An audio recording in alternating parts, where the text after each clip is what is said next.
yung kitchen sink and ito yung magic pull out na sinasabi nila. First time ko itong makikita and ilalagay namin ito sa gagawing modular kitchen. So, Let's start. Okay, let's start.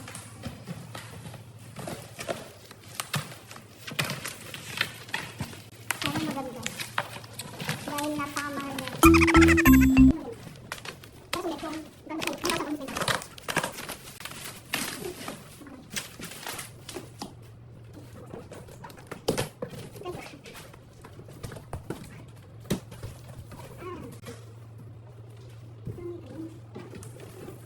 Ang laki pala niya. Isa-isayin natin. Ito yung angle bar. Angle bar. Para sa heat or heater.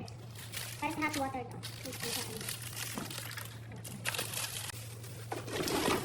Ito yung mga, hindi ko alam para saan to. Pero parang sa ano, mabago. Ako sa naman din. Tapos meron siyang dalawa. Strainer yung isa parang drain, may drain din. Makapal din siya, maganda yung quality. Hindi pa nakita yun sa mall pero parang okay naman na to.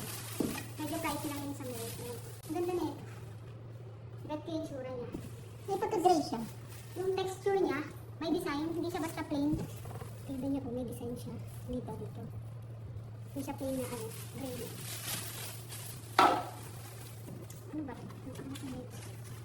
Ay, ito pala yung sa cold processing. Eh, bakit pala? Baka dalawa. Ito, ayan. Dalawa siya. Dalawa yung valve niya. Ito, meron siya dito eh. Kasama. Hindi ko alam. Ayan yung may free na sangkalan. Ang ganda rin. Mabigat. Pati yung kabilaan. Mabigat siya. Makapal siya ng ganito. Parang half inch or almost 3/4 inch. Ito.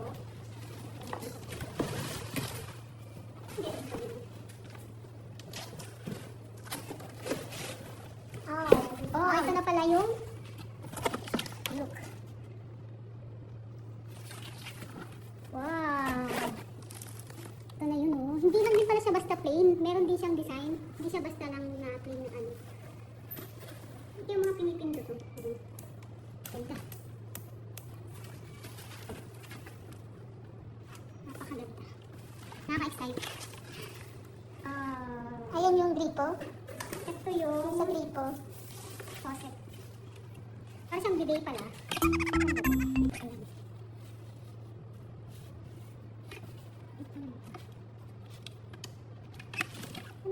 Basta ganyan siya. Wala na yung wala na yung gagawa. Basta ganito yun.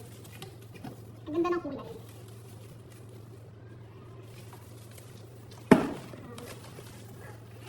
Hot and cold.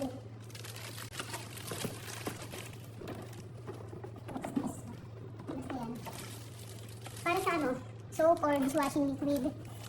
Lalagay siya dito. Dito yan. Magandang. Basta may kita nyo na lang ito kapag nakabit na. Papakita naman namin.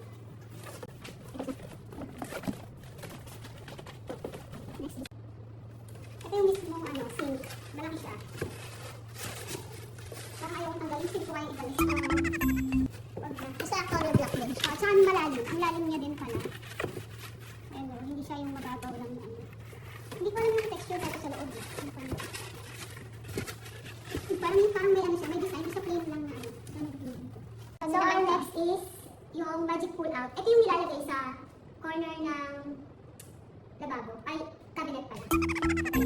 Medyo pricey din siya. Hindi siya yung normal lang kasi na pull out basket. Nasa corner siya. So parang sadya talaga siya para sa mga corner. So yung presyo nito ay nasa 7,000 plus. And sa TikTok din namin ito. Isa lang naman yung kulay nito.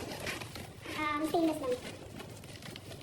Kung sa mga hardware kayo bibili nito or yung mga Home Depot nila, nasa 11,000 yung presyo nito.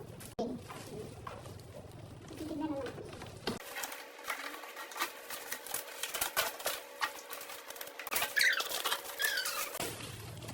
Ang less na lang.